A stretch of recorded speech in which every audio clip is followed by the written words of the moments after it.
Hello students, myself Pratik Aruna. Welcome to my channel Study with Physica Academy. Earlier we have studied axial line, equatorial line, and now we will discuss another topic related to this electric field intensity, where the topic is torque on an electric dipole placed in an uniform electric field. Here we have considered a uniform electric field. Why we have considered a uniform electric field? To create a torque. What happened next is that when the electric dipole is placed in a uniform electric field, then this dipole experiences a torque, and the torque can be given as either force into perpendicular distance. Here you can see the electric lines of forces. Capital E is moving from left to right direction, where at A minus Q charge is placed, at B plus Q charge is placed.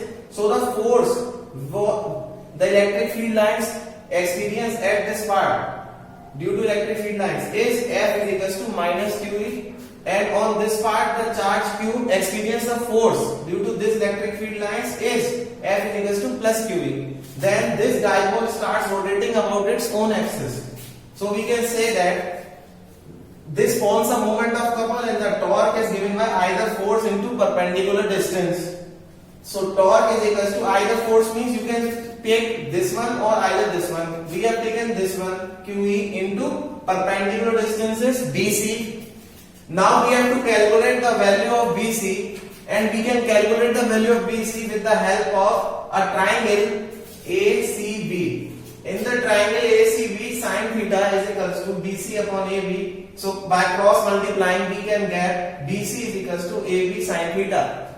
So BC is equals to, what is the value of AB? AB is 2A. So 2A sin theta. Now we have the value of BC. We can put this value here in this equation number 1. So we get tau is equals to QE into the value of BC is 2A sin theta. What the meaning of this? Q into 2A. Q into 2A is dipole moment. So P, Q into 2A becomes P, E sin theta. It can also written in the vector form in the cross product, such as torque is equals to P cross E. How we get this cross product? Because we have two types of product. Two types of vector product, you can say that A dot B and A cross B. So we are considering this one. A cross B is equals to AB sin theta.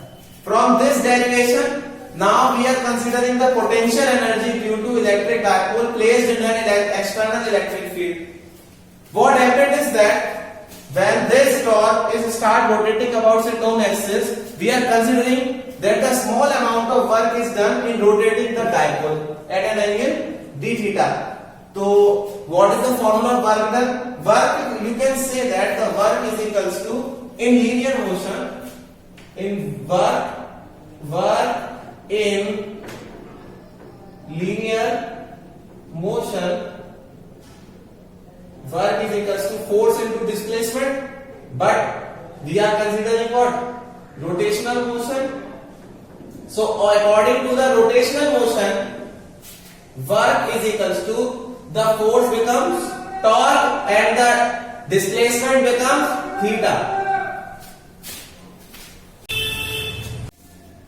Now the total amount of work done in rotating the dipole from angle theta 1 to theta 2, we can say that the integration of dw P sin theta d theta is the constant in this whole term is P, and the integration of sin theta is minus cos theta. So the minus sign is here, cos theta, and these are the limits, lower limit and upper limit. Upper limit minus lower limit means cos theta 2 minus cos theta 1. So the formula becomes of the potential energy due to electric dipole, U is equals to W is equals to minus P cos theta 2 minus cos theta 1. This is very important. Note, first is for stable equilibrium. Stable equilibrium means when an angle becomes 0, or we can say it is parallel. How it is parallel? when the dipole moment and the electric field both are acting in the same direction. Unstable equilibrium means when the dipole and the electric field both are acting in opposite directions. So the theta becomes 180 degree, and it is, we can say that it is anti-parallel. Our next topic is area vector. Very important topic. Very important. Area vector. What is the meaning of area vector? इसका मतलब क्या होता है area vector का? Area vector is nothing but, let's suppose we are considering a figure. This is our figure, which is either 2D or 3D. From this whole surface, this S, we will consider a very small surface, that is ds. And area vector is defined as the perpendicular. Area vector is defined as the perpendicular drawn from the surface in the outward direction perpendicular to the paper. Be remembered, area vector का मतलब क्या होता है, जो surface के तो normal होता है but in outward direction act करता है. ठीक है, तो इसकी डेफिनेशन क्या बनेगी? Area vector is that vector, ठीक है, where it normal to the surface but it act in outward direction. Area vector जो है उसको हम लोग एन कैप से डिनोट करते हैं. It is denoted by n cap. It is denoted by n cap. तो जैसे हम लोग 11th क्लास में, देखो एक एग्जाम में समझा देता हूं इसका फॉर्मूला कैसे बनेगा. जैसे हम लोग 11th क्लास में पढ़ते थे, यूनिट वेक्टर ए का फॉर्मूला क्या होता था? Vector A upon its mod, या फिर हम उसको सिंपल ऐसे भी लिख लेते थे, vector A upon its mod. दोनों तरीके में से जो तरीका हमें बेटर लगता है. तो यहाँ पे क्योंकि ये आउटवर्ड डायरेक्शन में नॉर्मल ड्रॉ होता है, तो इसके लिए हमें एक सरफेस के लिए होगा. तो हमारा जो यहाँ पे जो एरिया वेक्टर का फॉर्मूला आएगा वो आएगा n cap is equals to vector ds upon ds. और यहां से जो हमारे पास जो वेक्टर डीएस का फॉर्मूला है उसको हम लोग ऐसे भी लिख सकते हैं, vector ds is equals to n cap ds. ये बहुत इंपॉर्टेंट फॉर्मूला है जो कि गॉस थ्योरम का प्रूव करने में काफी मदद करता है. ठीक है ना. तो नेक्स्ट हेडिंग है हमारी, अब नेक्स्ट हेडिंग जो पढ़ेंगे वो है हमारी इलेक्ट्रिक फ्लक्स.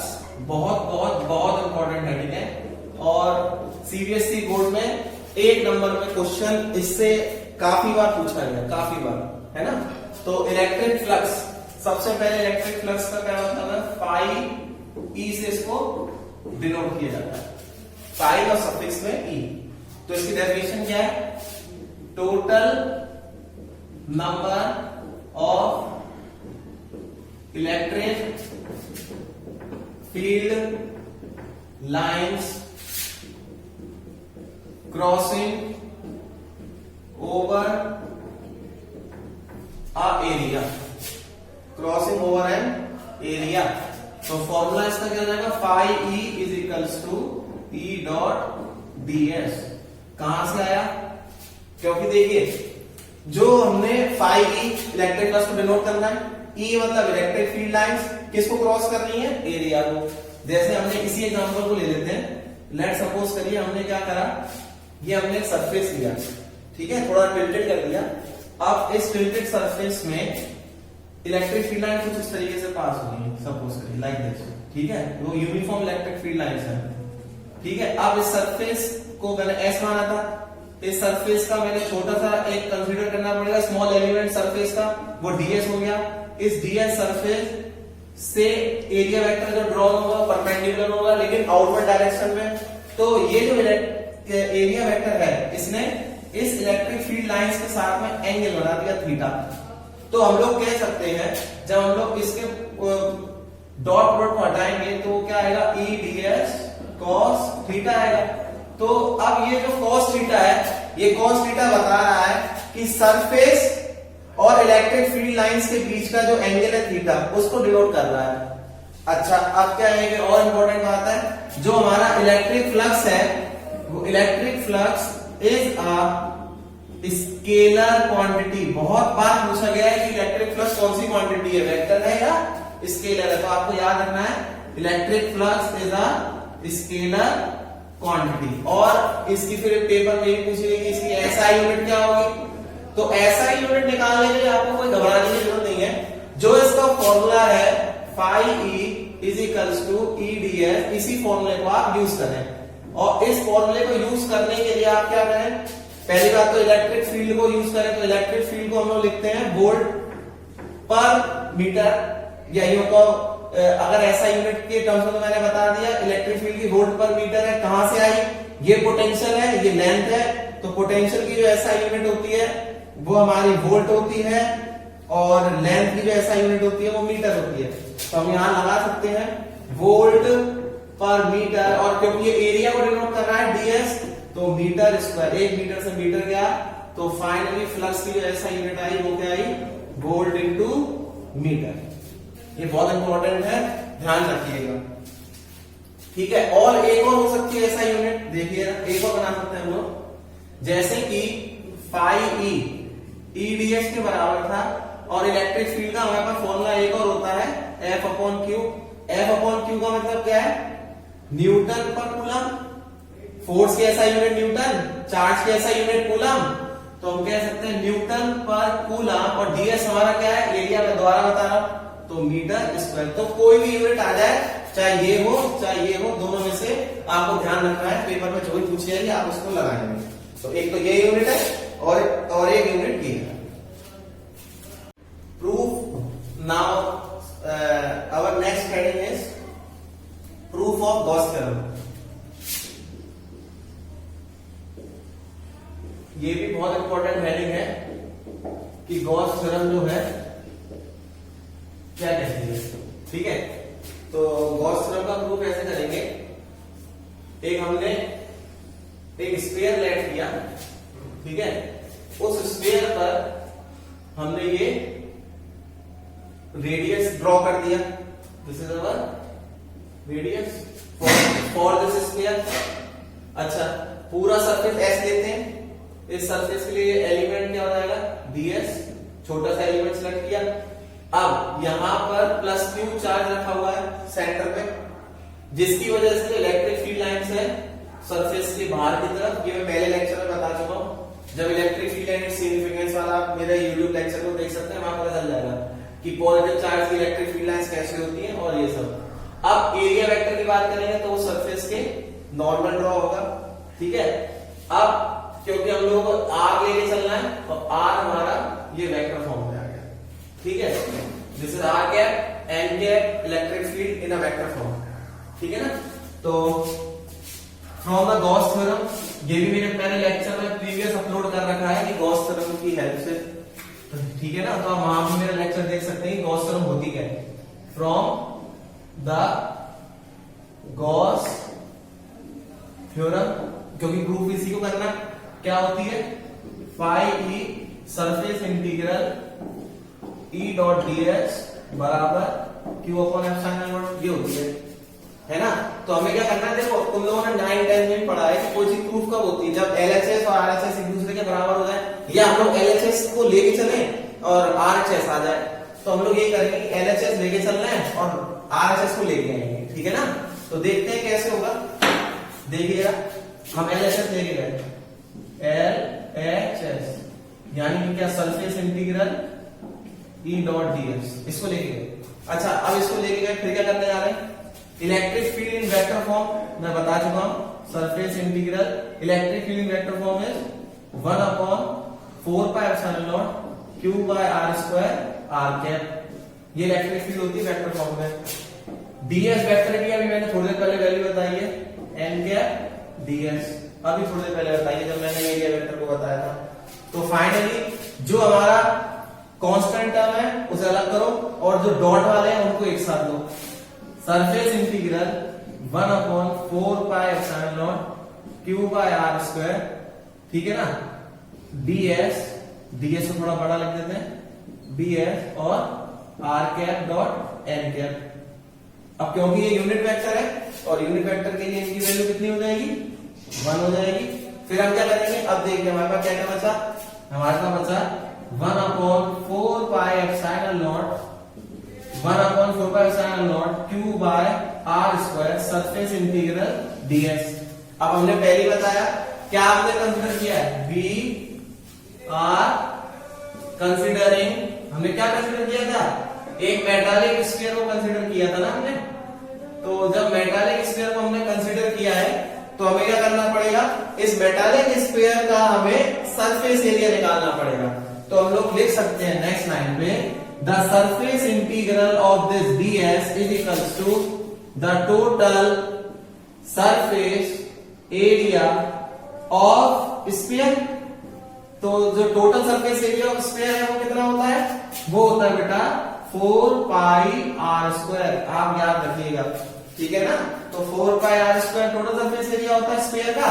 इसकी जगह पर यानी कि देखिए, एक मिनट देखिए ना, इसकी जगह पर हम लोग अब ये लिख सकते हैं 4πr², देखिए तो 1/4πε0 q/r² इंटू, अब इसकी वैल्यू क्या है, ये आई 4πr²। तो देखिए 4π से 4π, r² से r², फाइनली क्या है q/ε0। अच्छा, इससे क्या रिजल्ट निकला q/ε0 से, इससे रिजल्ट ये निकला कि जो गॉसियन सरफेस होता है जो कि हम कंसीडर करते हैं वो बाहर के आगे इंडिपेंडेंट ऑफ किसके हो गया, एरिया के हो गया। तो इससे रिलेटेड भी न्यूमेरिकल कई बार आए हैं और कई बार एक एक नंबर का क्वेश्चन भी आया है, तो उसको भी जरा ध्यान से करिएगा। तो ध्यान रख के क्वेश्चन करना है कि अगर कहीं भी एरिया के रिलेटेड में या साइड के रिलेटेड में क्वेश्चन पूछा जाए कि कितना फ्लक्स चेंज होगा with respect to a side, तो आप लिखोगे उसका आंसर 0। क्यों, क्योंकि फ्लक्स जो है इसका आंसर q/ε0 भी है। तो इस q/ε0 से हम क्या रिजल्ट निकाल रहे हैं, हम इस रिजल्ट से ये निकाल रहे हैं it is independent of an area और it is independent of any other side, ठीक है ना। Next heading is proof of Coulomb's law from Gauss theorem. ये भी आया है एक आध बार क्वेश्चन बोर्ड में, ठीक है ना। तो इसको आप देख लेंगे जरा ध्यान से, ठीक है। इसमें क्या है, बस एक छोटा सा फर्क यह है कि जो सेंटर पे +q चार्ज था ना, अब सरफेस पे हमने q0 चार्ज रखा हुआ है और इन दोनों के बीच की जो डिस्टेंस है वो r है, ठीक है। और अब क्या है, हमें गॉस थ्योरम को लेके चलना है, लेकिन गॉस थ्योरम से अब हम लोग कोई प्रूफ नहीं करेंगे, अब हम लोग गॉस थ्योरम की हेल्प से कूलम्ब्स लॉ को प्रूफ करेंगे। कोई गॉस थ्योरम को प्रूफ नहीं करने आ रहे स्पेशली कि हम गॉस थ्योरम दोबारा निकाल लें, नहीं, गॉस थ्योरम को लेके हम लोग कूलम्ब्स लॉ को प्रूफ करेंगे। लेकिन कंसीडरिंग जो हम लोग कर रहे हैं वो सेम है, मेटालिक स्फीयर ही हम लोग कंसीडर करेंगे, मेटल सरफेस को कंसीडर करेंगे, है ना। तो स्फीयर कोई बॉडी है उसको लेके चल रहे हैं, उसी को लेते अब देखिए E.ds ये हमारा है। अब हमने क्या करा, इसको आगे जाके एक्सपेंड किया, जो कि बराबर कैसे चल रहा था, ये बराबर चल रहा है हमारा q/ε0 के, क्योंकि हम यहाँ पे कोई प्रूफ नहीं करने जा रहे हैं, हम लोग कोई फॉर्मूला डराइव करेंगे, ध्यान रखिएगा। तो LHS RHS दोनों को लेके चल रहे हैं, है ना, क्योंकि इसकी मदद से कोई नया फॉर्मूला डेवलप होकर आ जाएगा। तो देखिए इलेक्ट्रिक फील्ड और इस ds वेक्टर के लिए जब हम देखें, ds वेक्टर डिपेंड करेगा उसके एरिया वेक्टर पर, और एरिया वेक्टर की और इलेक्ट्रिक फील्ड दोनों की जो डायरेक्शन है वो कैसी है, सेम है। जब सेम है तो एंगल कितना हो जाएगा, 0 डिग्री। तो डॉट हटेगा तो कॉस आ जाएगा, E.ds cos 0 degree, surface integral बराबर q/ε0। अब देखिए cos 0 डिग्री की वैल्यू होती है 1, तो E सरफेस इंटीग्रेशन ds बराबर q/ε0। अच्छा, इस सरफेस इंटीग्रेशन की वैल्यू थोड़ी देर पहले बताइए कितनी होती है, 4πr²। भाई पूरी वीडियो को देखना पड़ेगा तब चीजें समझ में आएंगी, पीछे की चीज को भी देखो और जो चल रहा है उसको भी देखो और ध्यान से देखो। तो फाइनली हम लोग की इलेक्ट्रिक फील्ड की वैल्यू यहां से क्या आ रही है, ई आ रहा है हमारा 1/4πε0 Q/r²। ये तो आएगा, ये सारी की सारी जो वैल्यू है इस पूरी वैल्यू को इसके लेफ्ट हैंड साइड से लेके राइट हैंड साइड में पुट करनी है बस। अच्छा, इलेक्ट्रिक फील्ड का फॉर्मूला क्या होता है, force upon charge which is equal to 1/4πε0 Q/r²। F की वैल्यू फाइनली क्या आ जाएगी, 1/4πε0 Q0/r²। शायद यही कूलम्स लॉ होता है। तो हमने इससे क्या सीखा, हमने इससे ये सीखा, देखो Q और Q0 के बीच की डिस्टेंस R और ये कूलम्स लॉ को डेवलप कर रही है, ठीक है।